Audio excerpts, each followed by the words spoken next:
জুবিন গাৰ্গক বিষ খুৱাই হত্যা কৰা হৈছিল। ফুল নঙা জুৱলা চব লৈ সাজু কৰি মানে তাক খুচি খুচি মাৰিম আমি। এতিয়া মই জানিব বিচাৰো আচলতে প্ৰকৃততে ঘটনাটো কি হৈছিল আৰু কিয় এনেকুৱা হ'ব লগা হ'ল এনে এজন ব্যক্তিৰ লগত। জুবিন গাৰ্গক বিষ খুৱাই হত্যা কৰা হৈছিল। আচলতে এতিয়াহে ওলাল জুবিন গাৰ্গৰ মৃত্যুৰ গোপন ৰহস্যটো আৰু ইতিমধ্যে দুইজনক গ্ৰেপ্তাৰ কৰিছে জুবিন গাৰ্গৰ হত্যাকাৰী হিচাপে আৰু এই দুইজনৰ যিকোনো সময়ত ফাঁচীৰ শাস্তি হ'ব পাৰে আদালতত আৰু যিকোনো সময়ত গ্ৰেপ্তাৰ হ'ব পাৰে জুবিনৰ পত্নী, কাৰণ ইও আছিল জড়িত। তো চলক বন্ধুসকল, আমি আচলতে চাই আহিম যে আচল গোপন ৰহস্য কি লুকাই আছে। আৰু আপুনি যদি এই চেনেলত নতুন হৈ থাকে তেনেহলে অৱশ্যই চেনেলটোক এতিয়াই সাবস্ক্ৰাইব কৰি ৰাখক। জুবিন গাৰ্গক বিষ খুৱাই হত্যা কৰা হৈছিল, এই কথাখিনি কৈছে বৰ্তমান শেখৰ গোস্বামীয়ে। ৰাইজে যি সন্দেহ কৰিছিল সেই সন্দেহে বৰ্তমান সময়ত সত্য হৈ পৰিছে।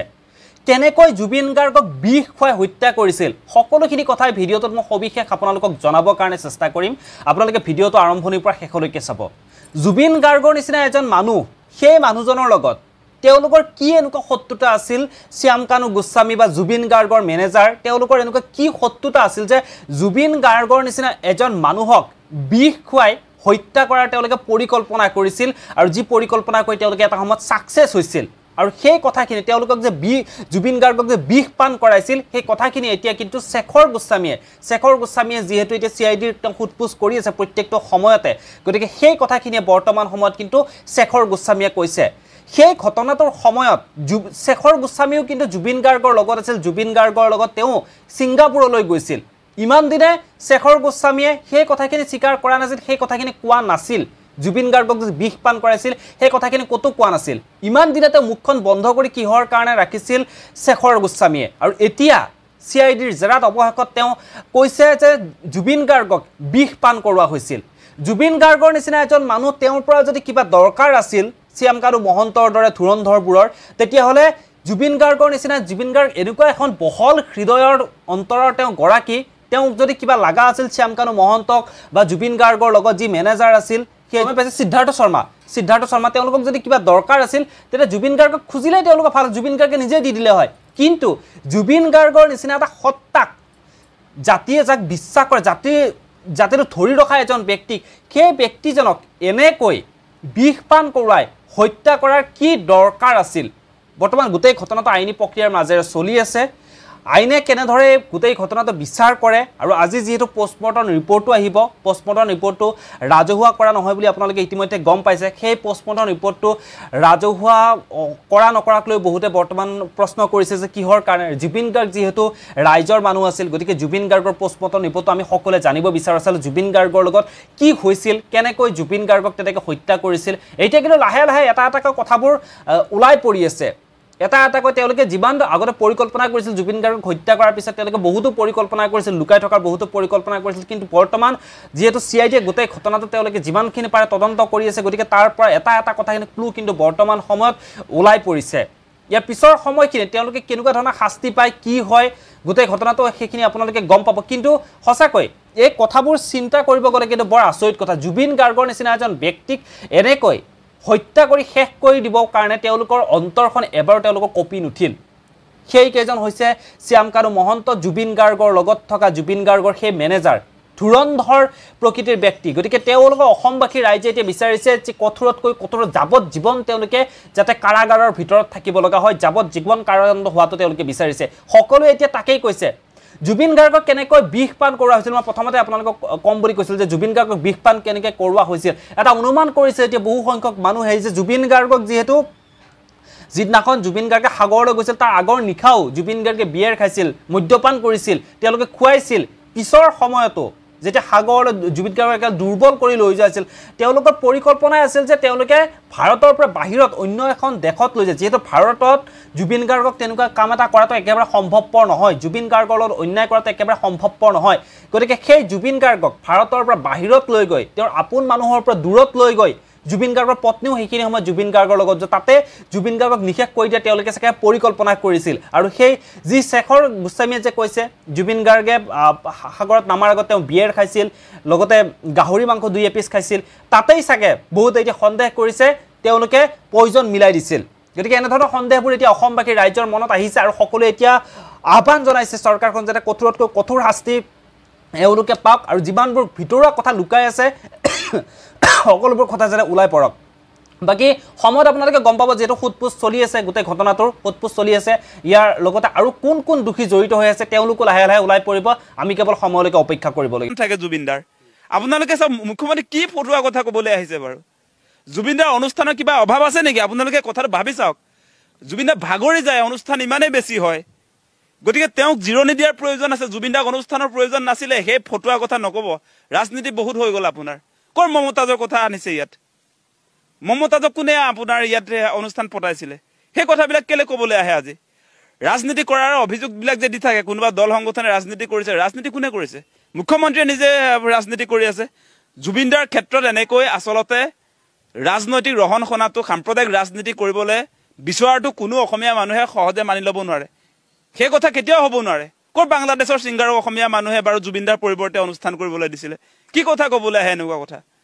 গতিকে মুখ্যমন্ত্ৰী ডাঙৰীয়া জুবিনদা অসমৰ সম্পদ আমাৰ জাতীয় সম্পদ আমাৰ হিয়াৰ আমঠু প্ৰাণৰ স্পন্দন জুবিনদাৰ ক্ষেত্ৰত আপোনাৰ লাজ পাব লাগে যে এনেকুৱা ধৰণৰ সাম্প্ৰদায়িক কথা বতৰা ক'বৰ কাৰণে সেইকাৰণে আমি প্ৰথম দিনটোৰ পৰাই কৈ আছিলোঁ যে অতি শীঘ্ৰে শ্যামকানু মহন্তক আসলতে গ্ৰেপ্তাৰ কৰিব লাগে সেইকাৰণে CBI তদন্ত দিবৰ কাৰণে আমি কৈ আছিলোঁ মুখ্যমন্ত্ৰীয়ে তেওঁলোকক পূজাৰ ছুটিহে দীঘলীয়াকৈ দিয়া আমি দেখিলোঁ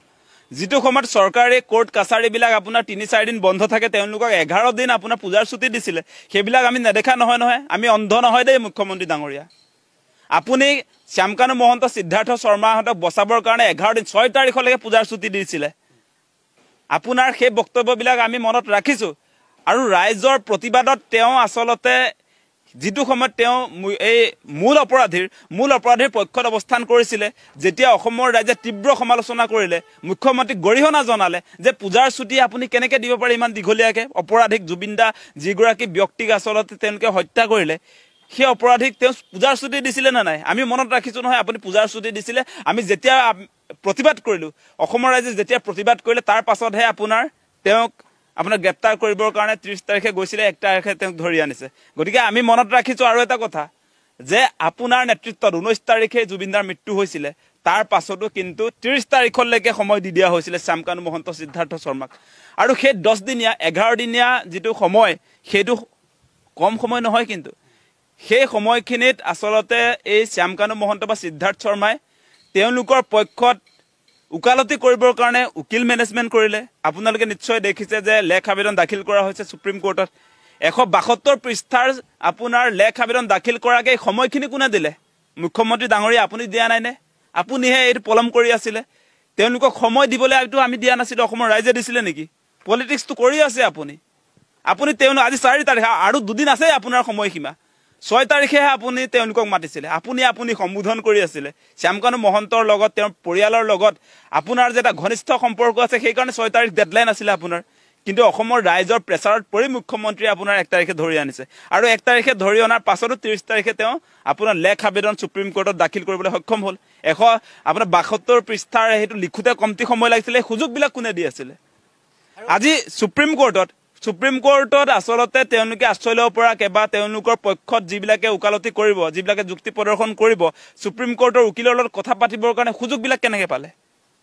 গতিকে মুখ্যমন্ত্ৰী ডাঙৰীয়া আমি বাতৰিবিলাকো পাই আছিলোঁ বোলে জুবিনদাৰ মৃত্যুৰ পাছত ছিংগাপুৰত আটক কৰা হৈছে আটক কৰাৰ পাছত কেনেকৈ আপোনাৰ সুপ্ৰিম কোৰ্ট কৰিব পাৰে আটক কৰাৰ পাছত কেনেকৈ ফেচবুক লাইভ দিব পাৰে সেই নাটকবিলাক বহুত হৈ গ'ল আমি দেখি আছোঁ আপুনি এই কথাবিলাক চাওক বাতৰিবিলাক তেনেকৈ পৰিৱেশন হৈছিলতো যে জুবিনদাৰ মৃত্যুৰ পাছত ছিংগাপুৰত আটক হৈছে বুলি কৈছিলে শ্যামকানু মহন্ত বা আমাৰ ইয়াৰ পৰা যিবিলাক মানুহ গৈছিলে আটক হোৱাৰ পাছত তেওঁলোকে কেনেকৈ আপোনাৰ ফেচবুক লাইভ কৰে আপোনাৰ এই উকিলৰ লগত কথা বতৰা পাতে লেখ আবেদন দাখিল কৰিব পাৰে সেইবিলাক কেনেকৈ চলিছে সেইবিলাক ৰাজনীতি হয়নে নহয় সময় যিহেতু দীঘলীয়াকৈ দি দিয়া হৈছিলে সেইকাৰণে তেওঁলোকৰ পক্ষত তেওঁলোকে যথেষ্ট তেওঁলোকৰ হাতত থকা ডকুমেণ্ট যদি আপত্তিজনক কিবা নথিপত্ৰ আছিলে সেইবিলাক ডিলিট কৰিবলৈ সুবিধা পাইছে প্লেনিং কৰিবলৈ সুবিধা পাইছে সেই কথা বতৰাবিলাক ডেফিনেটলি আছে আমি সেই কাৰণে নজৰ ৰাখিছোঁ গোটেই ঘটনাবিলাক সত্যি সম্ৰাট এতিয়া হিমন্ত বিশ্ব শৰ্মাৰ আসলতে আঙুলিৰ ধাৰত আমি অসম নাচিব লাগিব তেওঁ ভাবে তেওঁই অসমৰ একমাত্ৰ ৰজা আজি আমি বঙাইগাঁওবাসী ৰাইজে বিভিন্ন জাতি ধৰ্ম বৰ্ণ ভাষা আমি শান্তিপূৰ্ণভাৱে আমি যাব ওলাইছিলোঁ পবিত্ৰ সমাধি ক্ষেত্ৰত জুবিনদাৰ আমি আমাৰ ভগৱানক বিচাৰি যাব ওলাইছিলোঁ আমি আমাৰ ভগৱানক গৈ আমি লগ কৰিব বিচাৰিছিলোঁ আমি আমাৰ ভগৱানক গৈ আমি পূজা কৰিব বিচাৰিছিলোঁ কিন্তু এতিয়া হিমন্ত বিশ্ব শৰ্মাৰ ইচ্ছা কৰিলেহে আমি আচলতে আমাৰ জুবিন দাক আমি লগ কৰিব পাৰিম তেওঁ যদি ইচ্ছা কৰে আমি লগ কৰিব নোৱাৰিম আমি আচলতে পবিত্ৰ অন্তৰেৰে খুব শান্তি শৃংখলাবদ্ধভাৱে আমি আমাৰ জুবিন দাক লগ কৰিবলৈ যাব খুজিছিলোঁ কিন্তু হিমন্ত বিশ্ব শৰ্মাই আমাক বাধা দিলে তেওঁৰ প্ৰশাসনে তাৰমানে হিমন্ত বিশ্ব শৰ্মাই ইচ্ছা কৰিলেহে আমি জুবিন দাক চাব যাব পাৰিম তেওঁ যদি ইচ্ছা নকৰে আমি চাব যোৱা নোৱাৰিম ইমান ভয় কিহৰ কাৰণে এই যে ভয় খাইছে কিহৰ কাৰণে ভয় খাইছে আমিতো আপোনাৰ এগেইনষ্টত প্ৰতিবাদ কৰিবলৈ যোৱা নাই আমিতো আপোনাৰ এগেইনষ্টত শ্লোগান দিয়া নাই আমি আমাৰ ভগৱানক আমি আমাৰ প্ৰিয় ব্যক্তিগৰাকীক চাবলৈ যাব বিচাৰিছিলোঁ এই যে আপুনি ভয় খাই আছে কিয় ভয় খাই আছে আচল ৰহস্যটো কি golden thread of Assam Riniki Bhuyan মালিকাধীন গোল্ডেন থ্ৰেড অফ আছাম এই কোম্পানীটো আৰু নৰ্থ ইষ্ট ফেষ্টিভেলৰ মাজত আচলতে সম্পৰ্ক কি এনে কেইটামান পুথি খলিহনা ধৰি বাহবা লৈ লাভ নাই আচল কাহিনীটো নৰ্থ ইষ্ট ফেষ্টিভেল আৰু গোল্ডেন থ্ৰেড অফ আছাম ইহঁতৰ আচল সম্পৰ্কটো কি পইচা পাতি লণ্ডন এলৈকে কেনেকে হয় অকল চাম কানুৱে বুজি নাপায় ইয়াত কোনোবা এগৰাকী আছে আৰু সেইগৰাকীক লুকাবলৈ বিচৰা হৈছে যাৰ কাৰণে অসমত তেওঁ এনেকুৱা এটা শাসন আৰম্ভ কৰিছে আমি আজি জুবিন দাক চাবলৈ যাব নোৱাৰা হৈছোঁ আমিতো উৎপাত কৰিবলৈ যোৱা নাই আমিতো ভঙাবলৈ যোৱা নাই আমিতো আইন শৃংখলা বিঘ্নিত কৰিবলৈ যোৱা নাই আমি সাধাৰণ জুবিন দাক ভাল পোৱা মানুহকেইটাই আমি আইন শৃংখলা মানি আমি তেওঁৰ সমাধিস্থলত গৈ আমি পূজা কৰিব বিচাৰিছোঁ আমি তেওঁক শ্ৰদ্ধাঞ্জলি জনাব বিচাৰিছোঁ সেইটোতে বাধা দিলে আমাক তাৰমানে ৰহস্যটো কি কি কৰিব বিচাৰিছে আচলতে আমি ছচিয়েল মিডিয়াত পাই থাকো যে হেমন্ত বিশ্ব শৰ্মা বোলে পৃথিৱীৰ ভিতৰতে শক্তিশালী এজন ব্যক্তি পৃথিৱীৰ ভিতৰত শক্তিশালী কোন জুবিন দাই প্ৰমাণ কৰি গ'ল জুবিন দাই কৈছিলে আমি জাতি নাই আমাৰ কোনো ধৰ্ম নাই আমাৰ কোনো ভগৱান নাই আমাৰ কোনো আল্লাহ নাই আমি সকলো এক এই যিটো লাইন আৰু হিমন্ত বিশ্ব শৰ্মাৰ যিটো লাইন তেওঁৰ লাইনটো হৈছে তুমি হিন্দু তুমি মুছলমান তুমি হিন্দু তুমি মুছলমান তুমি ৰাজবংশী তুমি শিখ তুমি বেংগলী এই যে ভাগ ভাগ কৰা আৰু ৰাজনীতি কৰা এই দুটা মানুহ সম্পূৰ্ণ পৃথক হিমন্ত বিশ্ব শৰ্মাৰ লাইনটো হৈছে তুমি মুছলমান মই হিন্দু তই মুছলমান আৰু জুবিন দাৰ লাইনটো হৈছে জুবিন দাৰ যিটো মহান বাণী যে আমাৰ কোনো জাতি নাই আমাৰ কোনো ধৰ্ম নাই আমাৰ কোনো ভগৱান নাই আমাৰ কোনো আল্লাহ নাই আমি সকলোৱে এক এইটোতে আচলতে ভয় খাইছে ২৬ৰ নিৰ্বাচনৰ আগে আগে তেওঁ হিন্দু মুছলমানৰ মাজত কাজিয়া লগাব খুজিছিলে কিন্তু জুবিন দাই কৈ গৈছিলে আমাক যে আমি সকলোৱে এক আমাৰ কোনো জাতি নাই আমাৰ কোনো ধৰ্ম নাই আমি সকলোৱে এক আৰু এই যে আমি এক হৈ আছো যে এইটোতে আচলতে তেওঁ ভয় খাইছে আৰু আচল কাহিনীটো হৈছে গোল্ডেন থ্ৰেড অফ আছাম এই যিটো কোম্পানী আৰু নৰ্থ ইষ্ট ফেষ্টিভেলৰ মাজত ৰহস্যটো কি এইটো CID দৰে নালাগে আমাক এইটো যিটো তদন্ত আয়োগ গঠন মানে ন্যায়িক আয়োগ যিটো গঠন হৈছে আচলতে এই ন্যায়িক আয়োগৰ দ্বাৰা এইটো তদন্ত হ'ব লাগে কাৰণ CID হলে এইটো ক'ৰবাত গুচি যাব ন্যায়িক আয়োগে প্ৰথম তদন্ত কৰক golden thread of Assam Riniki ভূঞাৰ আৰু নৰ্থ ইষ্ট ফেষ্টিভেলৰ মাজত সম্পৰ্কটো কি এইটো আমাক লাগে আমি যাত্ৰা একচুয়ালি আমি আৰম্ভ কৰিছিলো আমাৰ বঙাইগাঁও বৰপাৰা ৰাজহুৱা খেলপথাৰৰ পৰা সোণাপুৰলৈকে বা আমাক ইয়াত পুলিচ প্ৰশাসনে বহুতখিনি সহায় সহযোগিতা আগবঢ়াইছে কিন্তু এতিয়া ধৰি লওক হয়তো খবৰ আহিছে যে আমি ইয়াতে মানে স্থগিত কৰিব লাগিব কিন্তু স্থগিত কৰিলেও মানে আমি ইয়াতে এতিয়া জুবিন দাক শ্ৰদ্ধাঞ্জলি একচুয়ালি আমি জুবিন দাক শ্ৰদ্ধাঞ্জলি দিবৰ কাৰণে আমি ওলাই আহিছিলো এইটোই কথা এতিয়া ইয়াতে শ্ৰদ্ধাঞ্জলি জ্ঞাপন কৰা হ'ব আৰু মানিকপুৰতে সোণাপুৰত বিশেষ কাৰণত চাগে যোৱা নহ'ব ইয়াতে স্থগিত কৰিব লাগিব কাৰণ আমিতো ধৰি লওক আইনৰ ওপৰত হ'ব নোৱাৰো ন আইন প্ৰশাসনৰ কথা আছে তেখেতসকলৰ কথা আমি মানিবই লাগিব আৰু আমি যিহেতু শৃংখলাবদ্ধ ভাবি তেনেকেই ভাবি ওলাইছো এতিয়া যিহেতু আইনে প্ৰশাসনে যি কয় সেইমতে আমি মানে চলিম আৰু এতিয়া জুবিন গাৰ্গৰ মৃত্যু সম্পৰ্কে যিটো আপোনাৰ অভিযোগ এটা উঠি আহিছে এই ক্ষেত্ৰত যিটো অভিযোগ উঠিছে সেইটো মুঠতে উচিত তদন্ত হ'ব লাগে অপৰাধীয়ে শাস্তি পাবই লাগিব কাৰণ জুবিন দা এটা সত্তাক হত্যা কৰিলেতো অসমৰ সন্তানক হত্যা কৰিলে আমাৰ